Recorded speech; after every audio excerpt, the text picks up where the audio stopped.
live. Hello, Andrew. Are we live? I think so. Not according to YouTube. Live. We're live, all right. Well, I'll take your word for it. So, thank you very much, and welcome to this brief meeting with Phil M, Chief Executive of the English Chess Federation, where we hope that if you're watching online, you'll be able to give him some interesting questions about the English Chess Federation. We'll get this coordinated in a moment. And have we got any questions for the floor from Phil? Start this meeting off. I have got one. Well, I have one Let me indeed. just say that I'm glad to be here. That this is the first in 2 sessions of questions that I'll be doing, possibly with some of my colleagues up here, but probably just me, trying to answer questions from this audience and any that might happen to be typed in online on what, our YouTube channel? We are on the YouTube channel, yes. Okay. And the idea is to have this be one element of connecting with members and their concerns. So, Matthew, what's your question? The first one was to you directly, Phil. I personally don't know very much about the board. What are your actual duties as CEO? Okay, so here is the manager of Arbiter's home who's asking, what does the board do? Now, that just shows that we have some work to do in communicating within the organization. So, yes, you don't know what the board does, and you don't know what the chief executive does. The board is meant to set policy and to be responsible for the actions of what the English Chess Federation does. It reports to council, and each of us are elected for 1-year terms at present. The chief executive's role within a board of 10 members is to be the first among equals, responsible for setting strategic direction and operational necessities that happen from time to time. Excellent. Thank you very much. I have a question that's come in online. Who are the ECF supporting for FIDE president and why? We are supporting Gary Kasparov as FIDE president because he offers a better vision, better integrity, and better aligned with what the English Chess Federation and the English community, we believe, feels is better for developing chess in England and worldwide. Thank you. What can I say? There is, speaking of a presidency, how come there is a vacancy for president on the ECF board at the moment? Good question. So we have no president at the moment because the last one resigned. And the board is going through a period of reflection about what we would recommend as the ideal qualities of a president. Our intention is, we've looked at this very seriously for some time. Our intention is to gain a consensus among ourselves, and we're nearly there, and then recruit and nominate someone for council to elect in October. Okay. There's something that I've been unsure about based on the ECF website. It says on the ECF website, I believe at the moment, that Roger Edwards is still down as the past president serving on council. Yes. I'm just wondering, is that still the case, or has it had to go does it go to Mr. Paulson, even though he did not complete a full term as president? Yes, the completion of the term has nothing to do with why Roger's name is on the website as the past president. Mr. Paulson has represented to the company secretary and to me that he is willing to give a permanent proxy to Roger for purposes of voting in council. We haven't yet received that, but by the time October comes around, I expect we'll have that in hand, and Roger will take up that duty, honor, and privilege. Again, thank you very much for answering those questions. Any questions from the floor? Anything at all? Don't be afraid. Why don't you ask me about the chess trust if we have no answers? Or, I'll ask you questions about it. okay, so the camera won't be able to see, but one of my colleagues, David Eustace, the Director of Finance, is here. He's instrumental in setting up the chess trust, which is not quite quite yet established, but it's on the road to being established, and he's been instrumental in updating and modernizing our processes for financial accountability. The Chess Trust is actually trying to set up a charity for chess within England. Okay, and we got that agreed at the last council meeting. We now have to go to the Charity Commission to get it agreed that we can have a charity. It gives us certain advantages, I think. You're more likely to get donors and sponsors giving you money if they're giving it to a charitable trust, I think, rather than any other organisation. Even though we're a non-profit making organisation, it's not quite the same as calling yourself a charity, so that's really helpful. There are some tax advantages for being a charity, which you probably have some idea about. So that's where we get our income from donations, from legacies, that sort of thing. A lot of people think charities for chess would just be about doing it for the younger 18s or the under 21s, the junior world. That's not true, actually. We can use a lot of the money for actually funding some of the infrastructure services we do in chess, provided it's not for professional players.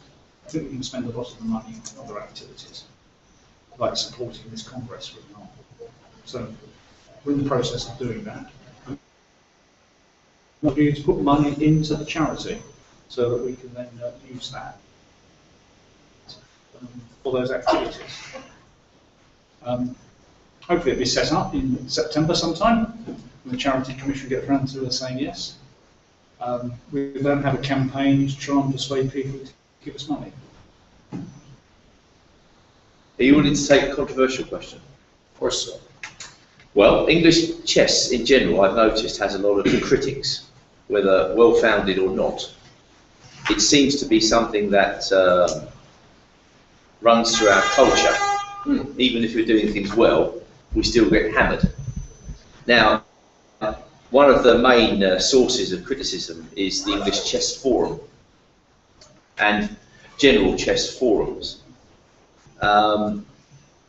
Do you think the idea of free speech in this case is a good thing, or is it hampering the advances of English chess? The idea of free speech is always a good thing. And criticism comes with the territory. Their comment is expected, and there's accountability that's due from people who are elected, from people who do the electing.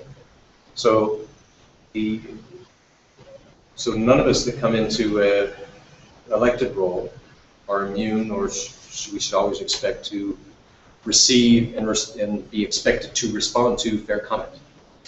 And that's what we try to do. Sometimes I go a little bit slower than most people would like, or some people would like. That's fine.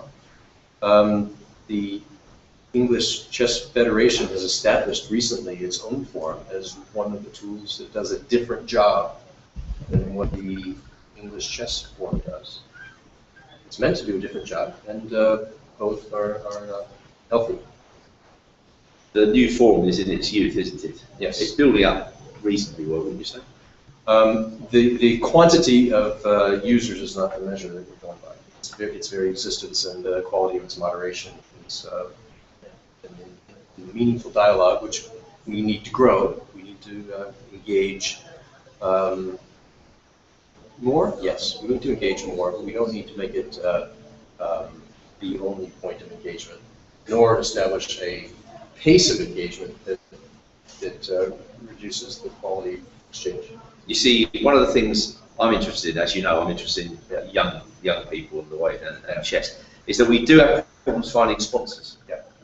And a view has been put forward in the past that this constant and relentless criticism that you get on these forums, whether it's justified or not, and in most cases it's not justified as far as I'm concerned. They just criticise it, don't know what else to do. It prevents sponsors from taking up a part in the English chess. Do you think that's true or not? We made a decision to create our own forum, right, a month ago. Principally because we think that the EC forum, right, puts chess at a big disadvantage. If you are trying to tap into, say, an MP to support some cause that you've got, he's probably going to send one of his advisors or something and go and have a look at what they do in the chess world. the first thing they go is to ECF, they get the EC forum. And if they actually look through some of the conversations that go on there, he's probably going to advise his MP, don't think this would be very good for your reputation, keep out of it. So that's one reason why we created our own forum, is we want to raise the level of debate. And people can differ in opinion with what we're doing, but we want to raise the level of debate so it's a constructive debate about what we're doing. And we just need to present a much better image, I think, to the outside world. So I think the EC forum, don't want to deny people free speech, but you have to moderate it in some way, in some sensible way, so they present a positive image of chess in England. Yes, so that's not to say I don't think that there is not good debate in independent forums. There are other independent forums as well. There's very good debate in independent forums. And so a source of funding, a serious source of funding, like an MP, like a corporation, like your business if you wanted to be associated with the English Chess Federation, would depend on you looking at the establishment and the people who control it and saying, are these people I want to be associated with? And hopefully, as part of the whole thing, the whole package that an MP staff member would search for would include a forum. And the official forum should have fair comment, critical when necessary, and should see some response from the officials. And so that's what we're aiming to do, along with other parts of the communication strategy, which include this 30 minutes, which include a greater presence on Twitter, a greater presence on Facebook, and perhaps some more social media coming in. Can I answer your, could you just amplify that, Andrew? Of course, yeah. I have noticed there's a lot of negative criticism comes out. What people have to remember, most of English chess is actually run by amateurs. These are not paid people. They give up their free time to do things, and it probably won't be at some of the standards we expect from large corporations, etc. I do think we, as the chess public, just have to take that into account sometimes. It is not going to be sometimes as superbly polished as you might get in other environments. Okay? So it's one reason I say you really need to, people need to be more supportive, I think, of those who are actually giving up their time, etc. Some of the activities they do. I mean, most of the people who are working here this fortnight are all unpaid volunteers. And let me tell you, just walking up and down, I'm visiting for 2 days. I'm coming back 2 days next week. So I'm not part of the group that's running this event now, but I'm walking around and talking to some people. And I was walking up the hill, and I asked the dad, how's it going? How's the venue? He said, yeah, venue's great. Venue's fine. Venue's good. Kid looked at me and said, no, it's fantastic. It's wonderful. And my personal observation is that it's a good selection of a venue. It's remote.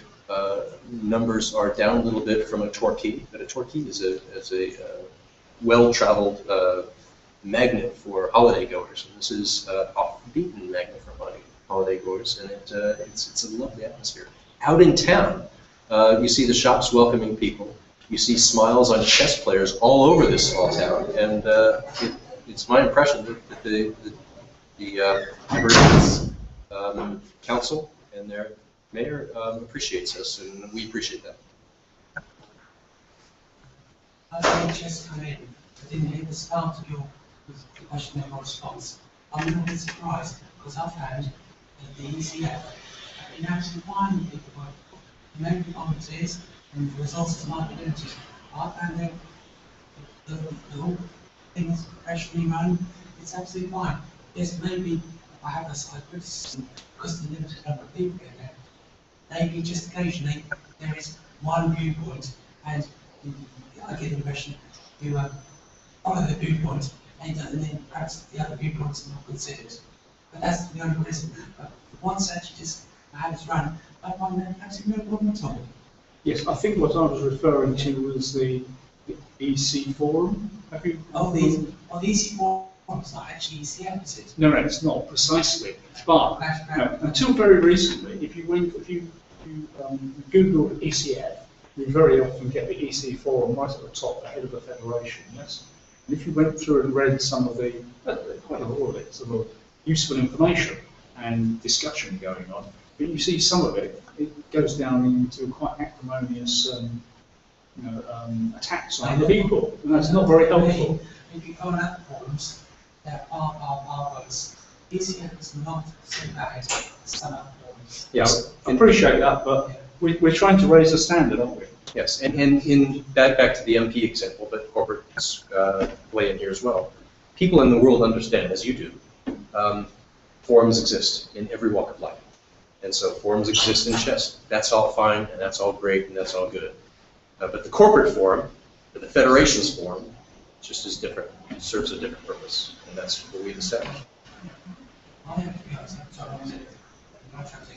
I use ECF for quite a bit, just for information, and also from other people's views. I find a lot of what's happening in the chess world actually on the ECF forum.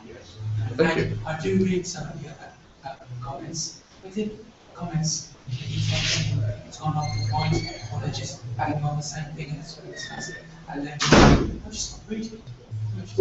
What we would like to do is to make the Federation's new forum as the place where you go for information, and to have a serious discussion about the subject. But it's not going to live up to its full potential overnight. And the full potential, is going to vary with personalities. But it's there as a tool that exists. Almost job done. It's on the way. It's always a work in progress. Any other questions? Yes, sir. Back to the question of finance, simple question, have you or do you receive any legacies? So the question from the audience is, does the ECF receive any legacies? We have in the past received legacies. The last legacy we received was last year. It's a relatively small legacy, it was in 5 figures, but it was very welcome. And those legacies are put to good use, I believe. One of the benefits we think of standing up the establishing the chess trust would be a registered charity tends to attract more donations in legacy and other forms than a company. So that might encourage people to consider us when they think about their legacy. So how are you going to keep the finances of the chess trust separate from the finances of the ECF? They are actually 2 distinct organisations. The ECF is run by its board of directors and its council. The chess trust will be established with a group of trustees.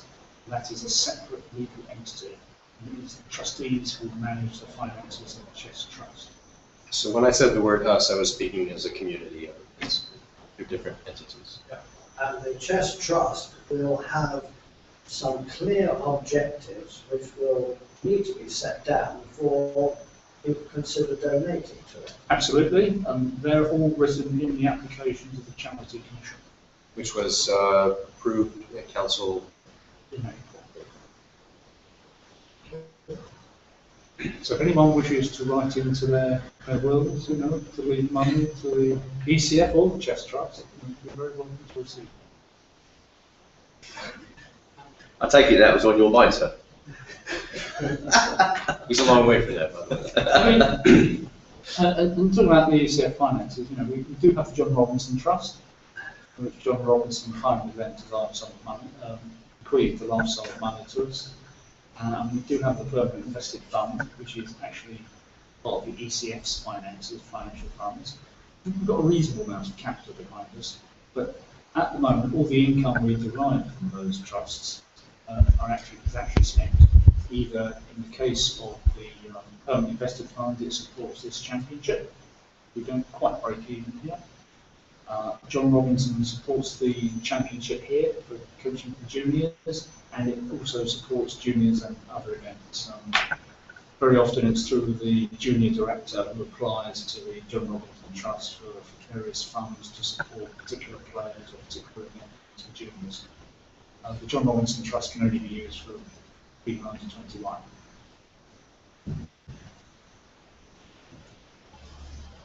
Obviously, if people want to go through this, sorry, just right. We're obviously having discussions about changing the legal entities within ECF and I understand it 5 minutes and 2 seconds. one second is going to get charitable status, the other second for professional players. Yeah. How is that going to operate? Could I try that one? Am I wrong? Yes, what you just tried to describe, I don't know if the online audience could hear, but what you tried to describe was something that was set, that was a plan of a few years ago. It was set aside. So the ECF is not going to change its legal identity as a company, noted by guarantee. What we've decided to do is to establish a new entity called the Chess Trust as a charity, as an independent body, with objects that support the ECF's work, that which is charitable. And we expect to operate with this new charity in a cooperative manner. So in other words, people can make donations to this charity, but maybe get an income stream some other way, completely separate from the ECF. Right. So players, members of the ECF cannot pay these ordinance, Yes. and congresses coming across and pay these professional chess players. It's just a member of the ECF. Right. The charity works separate from that, but at the same time, it is made like benefits to chess. I would expect to see the ECF apply many times or for grants from the Chess Trust or charitable activities. And the monies that are deposited with the Chess Trust are under the control of the trustees of the Chess Trust. It's not just the ECF who will be able to apply, any organisation can, but it will be up to the trustees to decide how they want to spend the money. My concern was, I could understand taxation rules is paying separate that because I need to pay normal congresses at the same time. Time to time, it's professional chess players. Yeah. I have not looked at the route on that. That's the reason we ended up not going down that route, because we couldn't solve that problem either. And put it in context, the English Bridge Union, who are fairly structured as a fairly similar organisation to us, they spent 2 years trying to convert themselves to a charity, and they gave up in the end. And we've done what they've done. They set up a separate charity, which theirs is for development and training. I think their definition is. Ours is a bit broader than that. But they've gone down the same route because with all the tax laws, and it also makes the members become very confused. So we kept it quite simple.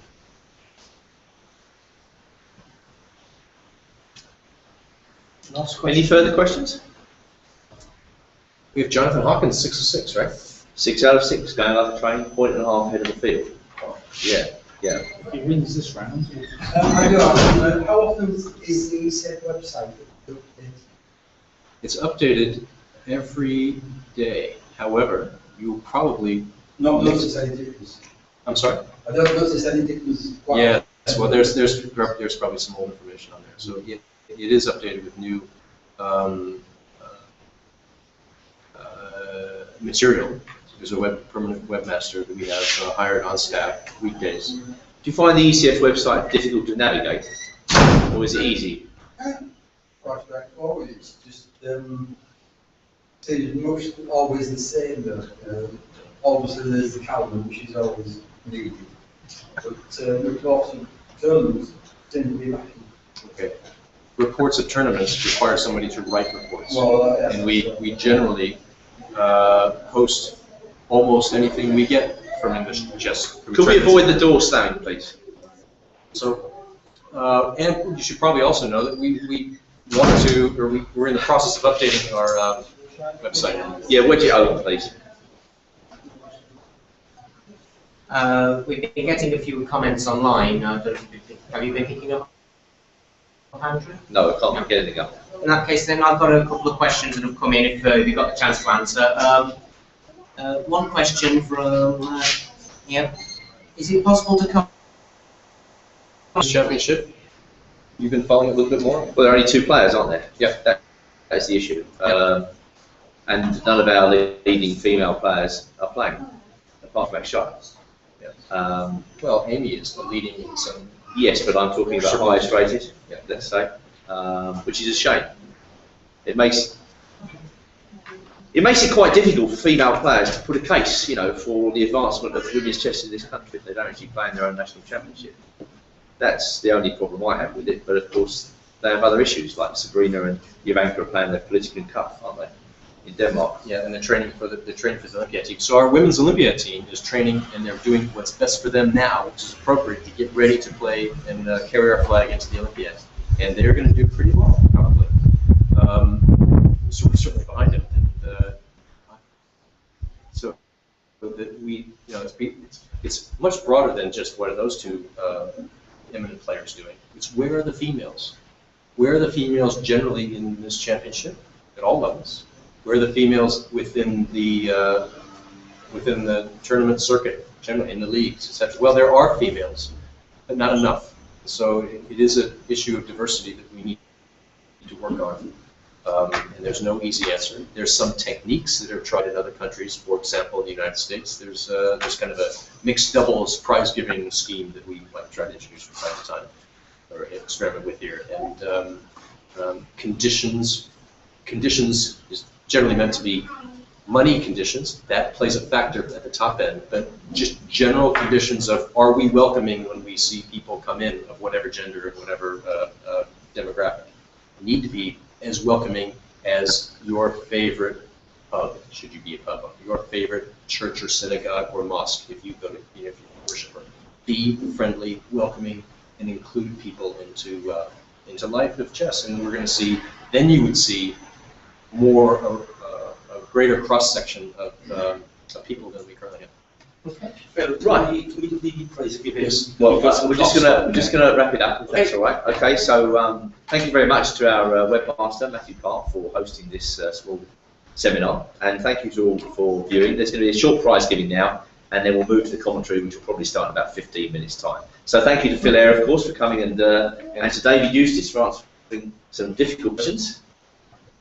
Right. All right. Thank you. And that's